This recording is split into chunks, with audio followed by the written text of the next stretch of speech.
Teater mempunyai banyak bentuk.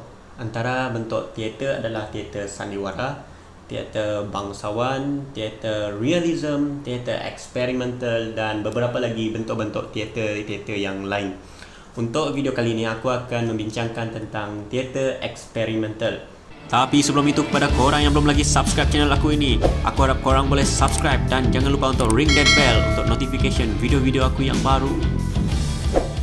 Seperti yang aku dah beritahu tadi, aku akan membincangkan tentang teater eksperimental. Tapi sebelum aku masuk kepada pengisian, aku ingin memberitahu kalian sekalian semua bahawa hasil pengisian yang aku nak bincangkan selepas ini adalah hasil bersama aku dan rakan-rakan seperjuangan aku dalam melaksanakan projek akhir ini. Baiklah, tanpa membuang masa, kita akan teruskan kepada pengisian kita. Teater eksperimental ni, dia telah berkembang di Malaysia pada tahun 1970-an lagi. Jadi dia bermula sebenarnya dengan pementasan Bukan Lalang Ditiup Angin oleh Nordin Hassan pada tahun 1970 di Maktab Perguruan Sultan Idris, Tanjung Malim, Perak. Istilah eksperimental ni kalau dalam konteks teater, ia merupakan percubaan atau pembaharuan yang dilakukan oleh para dramatis. Ni bermaksud teater eksperimental ni adalah satu bentuk yang baru dan berbeza daripada bentuk teater yang sedang ataupun yang telah diamalkan. Teater eksperimental ni mengutarakan ciri teater lama yang diubah suai kepada bentuk yang baharu. Jadi aspek yang penting mengenai teater eksperimental ni adalah pembentukan semula permasalahan kepada bahasa teatrikal. Dalam kata lain dia, melalui pementasan teater ni, para eksperimentalis ni cuba nak memaparkan segala permasalahan seperti masalah dalaman, masalah jiwa, mental, kekusutan, sosial, politik, ekonomi, malah hubungan dengan Tuhan ataupun sesama manusia dan sebagainya. Watak yang nak ditonjolkan dalam teater ni dia tidak akan berkembang dan peranan watak utama menjadi samar-samar. So, bergerak kepada bentuk dan struktur pementasan teater eksperimental ni. Bentuk dia jauh berbeza dengan konsep persembahan drama-drama realism yang menitik beratkan realiti kehidupan seharian. Jadi untuk latar belakang dan set, dia tidak akan dibentuk untuk menyokong atau membantu menghuraikan perjalanan pementasan. Kadang-kadang kalau dalam teater eksperimental ni, dia akan dibiarkan kosong sebab dia nak bagi penonton tu membuat imajinasi sendiri dan keupayaan sendiri untuk mentafsirkan watak dan peranan yang dibawa oleh pelakon. Jadi untuk teknik pencahayaan pula, dalam teater eksperimental, penggunaan cahaya ni digunakan secara maksimum untuk membentuk suasana dan persekitaran yang dikehendaki. Akhir sekali, untuk dialog, teater eksperimental ni dia menggunakan dialog yang bersifat asumi. Apa tu asumi? Asumi ni dia mengelirukan dan bertujuan untuk menerangkan peranan watak ataupun situasi. Jadi dia macam main teka-teki, dia main kata-kata berunsurkan lirik lebih puitis dan bicara unik yang dikombinasikan dengan gaya prosa formal. Baiklah, cukup sedikit sebanyak tentang teater eksperimental. Jadi aku akan teruskan dengan naskah yang berkaitan ataupun yang menggunakan teater eksperimental ni. Salah satu naskah yang berbentuk teater eksperimental ni adalah naskah Kerusi. Naskah Kerusi ni ditulis pada tahun 1976 oleh Hatta Azad-Khan. Jadi sebelum aku mengulas tentang naskah Kerusi ni, aku nak sentuh sedikit sebanyak tentang penulis dia, iaitu Profesor Dr. Muhammad Hatta Azad-Khan ataupun lebih dikenali sebagai Hatta Azad-Khan. Hatta Azad-Khan ni dilahirkan pada tahun 1952, 29 Januari, dan dia ni orang Terengganu. Beliau ni juga menulis skrip filem, cereka, membuat dokumentari, mengarah drama dan musikal pentas. Beliau juga merupakan pelajar aliran sains di Sekolah Tunku Abdul Rahman, Ipoh, Perak. Melanjutkan pelajaran di Kolej Pertanian Sedang, tapi beliau ni dia tak berminat untuk menamatkan pelajarannya dekat situ. Jadi akhirnya dia diterima masuk ke Universiti Sains Malaysia, Pulau Pinang untuk mengikuti kursus drama dan teater. Sampailah beliau ni memperoleh ijazah sarjana muda sastera pengkhususan dalam bidang teater, komunikasi, seni halus. Seterusnya, beliau ni telah jadi pensyarah drama di Universiti Kebangsaan Malaysia. Beliau juga mendapat ijazah sarjana pengajian teater dan pengkhususan dalam bidang pengarahan dan sinografi di Purdue University, Amerika Syarikat. Beliau juga diiktiraf sebagai Doktor Falsafah di School of Film Theatre Studies, University of New South Wales, Kensington, New South Wales, Australia. Antara anugerah yang pernah beliau terima adalah pada tahun 2008 beliau telah menerima anugerah C ataupun FEA Right Award daripada Puteri Maha Chakri Sheridan yang diadakan di Thailand pada tahun 2008. Beliau juga pernah menerima anugerah khas juri untuk filem wayang di Kuala Lumpur International Film Festival dan juga Festival Filem Malaysia 21. Seperti yang aku dah cakap tadi, beliau ni ada membuat filem. Jadi antara filem yang pernah beliau arahkan adalah filem Matsom, filem wayang, senario Asam Garam, Kembar Siang. Dia juga mengarahkan drama musikal Kampung Baru dan akhir sekali adalah beliau melakukan drama eksperimental iaitu drama Patung-Patung, drama Mayat, drama Station dan juga drama Kerusi yang aku nak beritahu selepas ini. So itu adalah sedikit sebanyak latar belakang penulis naskah Kerusi ini. Drama Kerusi ini dia bertemakan kekuasaan. Kekuasaan yang dimaksudkan bukanlah yang macam ni, tetapi kekuasaan yang dimaksudkan adalah dalam pemerintahan. Kerusi yang digambarkan dalam drama ni melambangkan kuasa. Kerusi itu melambangkan kuasa. Untuk latar tempat dalam naskah ni, latar tempat ni menunjukkan mimbar yang bertingkat-tingkat, iaitu tempat watak Sri Segala tu nanti. Latar masa dipaparkan pada bila-bila masa kerana tiada dinyatakan pada waktu pagi ke, waktu petang ke, tak ada. Jadi untuk latar masyarakat pula, dalam naskah ni menceritakan masyarakat tersebut adalah masyarakat bawahan yang sering ditindas, masyarakat yang berjuang menentang kezaliman, golongan yang setia kepada pemimpin. Itu adalah latar masyarakat yang dinyatakan di dalam naskah Kerusi ini. Baiklah, seterusnya aku akan ceritakan alur cerita ataupun storyline bak kata orang putih. Jadi aku akan ceritakan secara sinopsis supaya korang akan lebih cepat faham dan menangkap cerita ini dengan lebih mudah dan cepat. Jadi untuk drama Kerusi ini, ia mengisahkan Sri Segala yang menduduki dan menguasai kerusi nikmat dan gong hikmat bersama-sama pengikutnya, iaitu Tuta 1, Tuta 2, Tuta 3 yang memberi sepenuh kesetiaan mereka kepada Sri Segala ni tadi. Jadi siapakah Sri Segala ni? Sri Segala ni bukanlah seekor serigala, tetapi beliau merupakan watak hitam yang menggunakan kuasa dan kedudukan untuk kepentingan sendiri. Dia mempunyai kerusi nikmat dan gong hikmat yang menyebabkannya sukar dicabar kuasa dan kedudukannya. Jadi si Segala ni dia mempunyai watak yang angkuh, sombong, tidak berkeprimanusiaan dan menggunakan kuasa dan kedudukannya untuk kepentingan dirinya sendiri.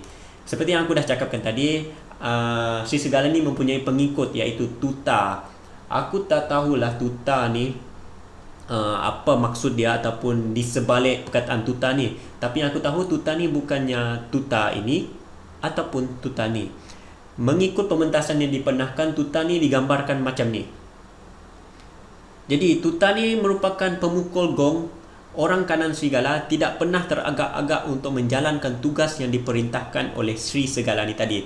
Jadi perwatakan si Tuta ni tadi adalah sentiasa patuh kepada Sri Segala, sikap taat yang tinggi kepada Sri Segala dan suka mengampu untuk mendapatkan ganjaran. Selanjutnya, Sri Segala ni berkuasa mengikut nafsu dan kepentingan dirinya tanpa memikirkan beban yang dipikul oleh rakyat.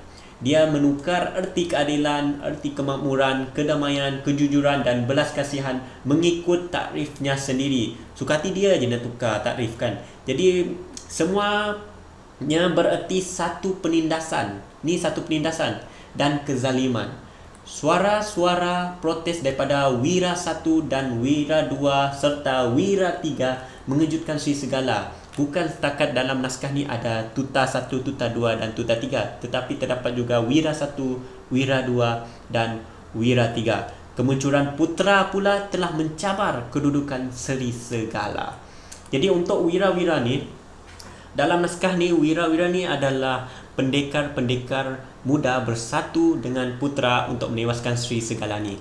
Pewatakan untuk putra-putra ni adalah mereka mempunyai keberanian dan bijak untuk merancang untuk menewaskan Seri Segala ni tadi. Khususnya adalah watak Putra. Putra yang dikabarkan di dalam naskah ini bukanlah Putra ini ataupun Putra ini ataupun Putra ini. Bukan.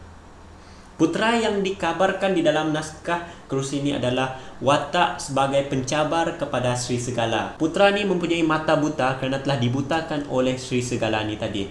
Jadi Putra ni mempunyai pewatakan yang berani, penyayang, bijak dan mempunyai keyakinan diri. Seterusnya dalam aliran cerita ini, walau bagaimanapun Putra ni telah tewas di tangan Seri Segala. Kemudian si Masayo ni adalah isteri kepada Putra dan dia datang untuk mencari Putra tetapi disambut sinis oleh Seri Segala. Masayo ni merayu agar suaminya dibebaskan. Namun kelembutan Masayo ni tak dapat melembutkan hati Seri Segala. Dahlah dia tak dapat untuk melembutkan hati Seri Segala, tetapi Masayo ni pula terpedaya dan terpukau oleh kuasa Seri Segala ni tadi. Jadi Masayo ni merupakan isteri kepada Putra. Dia seorang isteri yang penyayang, sanggup berkorban. Ialah dia sanggup pergi mencari Putra yang telah dikurung oleh Seri Segala ni tadi untuk menyelamatkan suaminya. Dia sanggup pergi ke Seri Segala ni tadi untuk memujuk dan merayu belas kasihan Seri Segala. Terusnya ceritanya berjalan lagi apabila wira-wira yang dulunya tewas di tangan Seri Segala ni tadi bangkit semula lalu mencari Putra untuk mendapatkan petunjuk untuk merampas kerusi Seri Segala ni tadi. Dan akhirnya mereka telah berjaya mengalahkan Seri Segala. Kerusi nikmat tersebut diganti oleh Putra dan Masayo pula menjadi pemukul gong hikmat tersebut. So, itu adalah sedikit sebanyak sinopsis ataupun alur cerita dalam drama Kerusi yang ditulis oleh Hatta Azad Khan. Jadi, seterusnya aku nak mengulas tentang rekaan artistik. Jadi, setelah mengkaji teater eksperimental dan juga naskah Kerusi ni, aku dan rakan seperjuangan aku tadi telah mereka ataupun membincangkan tentang rekaan artistik untuk mementaskan drama Kerusi ni tadi. So, untuk setting pentas, bagi teater yang berbentuk eksperimental ni, sebuah pentas besar di hadapan penonton digunakan untuk teater ini. Jadi, kami telah mencadangkan bentuk pentas proscenium stage di mana pelakon dan penonton akan berlawanan melihat antara satu sama lain. Sebuah tirai besar akan dibuka dan ditutup di depan pentas ketika permulaan cerita dan hujung cerita. Untuk pencahayaan pula, seperti yang aku dah bagi tahu tadi, dalam teater eksperimental pencahayaan digunakan secara maksimum. Jadi untuk pencahayaan karya Kerusi ini, kami sekumpulan mencadangkan elemen pencahayaan yang minimal. Yang minimal ni bukanlah yang bertentangan dengan maksima tadi, tetapi minimum ni adalah menggunakan kekuatan cahaya itu terang ataupun tidak terang. Itu adalah minimal yang kami maksudkan. Jadi ini sesuai dengan karya Kerusi ini kerana cerita ini berkisahkan mistik dan macam gaibkan. Jadi pencahayaan yang agak gelap memberi impak mistik terhadap suasana teater ini. Jadi terdapat beberapa babak yang akan memfokuskan para pelakon. Contohnya ketika Seri Segala ni tadi berdiri megah dengan berkata-kata angkuh kepada penduduk kampung. Jadi kita akan membuat seperti pencahayaan spotlight kepada pelakon tersebut. Seterusnya adalah bergerak kepada muzik. Dari segi latar belakang muzik, genre muzik yang berkonsepkan kejutan, slow dan mistik sesuai diaplikasikan di dalam teater Kerusi ini. Jadi di bahagian permulaan teater ni akan diiringi dengan muzik yang seperti semboyan bagi ketibaan Seri Segala ke tempat duduknya, iaitu singgasana tu. Jadi penggunaan bunyi muzik seperti bunyi guro yang menunjukkan Seri Segala ni mengamuk dan bangga akan kemenangannya melawan wira-wira yang mencabarnya. Selain tu, alunan muzik tradisional ketika adegan berlawan antara wira-wira dan Seri Segala juga dipilih di dalam teater Kerusi ini. Next adalah props. Berdasarkan karya Kerusi ini, Props utama yang difokuskan ialah kerusi singgasana yang akan diduduki oleh Sri Segala sebagai raja. Kemudian adalah sebuah gong. Gong ni merupakan gong hikmat dalam cerita tersebut. Jadi untuk penggunaan pentas kecil yang berbentuk mimbar bertingkat-tingkat dipilih bagi teater kerusi ini untuk meletakkan kerusi singgasana yang akan diduduki oleh Sri Segala ni tadi. Selain itu juga props yang seperti tempat perkurungan wira-wira, kan ada wira-wira yang tadi dikurungkan. Tempat kurungan tersebut diperbuat daripada kayu buluh kerana dia macam zaman dahulu kan, kayu buluh. Dan berbentuk segi empat. Props yang lain adalah seperti keris yang digunakan oleh para wira ni tadi. Terakhir sekali adalah penggunaan kostum. Untuk kostum, pemilihan kostum bagi teater kerusi ini adalah berkonsepkan pemerintahan Melayu zaman dahulu. Bagi pakaian Sri Segala, pakaian yang berkonsepkan raja dan lebih menonjol dari watak lain menjadi tarikan utama di dalam teater kerusi ini. Bagi pemakaian para tuta yang merupakan pengikut Sri Segala ni pula, kami mencadangkan pemakaian mereka ni berkonsepkan minimal kerana tuta tersebut merupakan pengikut Sri Segala. Jadi tuta-tuta ini menggunakan kostum seperti ahli sihir yang berjaket hitam labuh, kostum Masayu pula seperti baju kurung zaman dahulu serta dengan kain sarung dia tu sebagai tudung. Terakhir sekali adalah wira-wira dan putera. Wira-wira akan memakai kostum seperti pendekar, tetapi bukanlah pendekar yang berpakaian macam ini, tidak berbaju. Kostum untuk wira dan putera adalah baju Melayu zaman dahulu. Baiklah geng, itu sahaja pengisian dan konten untuk kali ini. Aku harap konten dan pengisian yang aku telah berikan tadi boleh memberi manfaat untuk korang pada masa akan datang. Jika ada kesilapan ataupun ketidaksetujuan daripada korang boleh komen dekat bawah. Dan sekali lagi sebelum aku akhiri video ini, aku nak berterima kasih kepada rakan-rakan seperjuangan aku dalam melaksanakan tugas ini. Antaranya adalah Elmanuel, Rosmarina, Muhammad Fazli, Mary Elizabeth, Hamdan, Muhammad Harith, Muhammad Akil, Muhammad Aizat. Thank you so much for watching dan terima kasih. Jumpa lagi pada masa akan datang.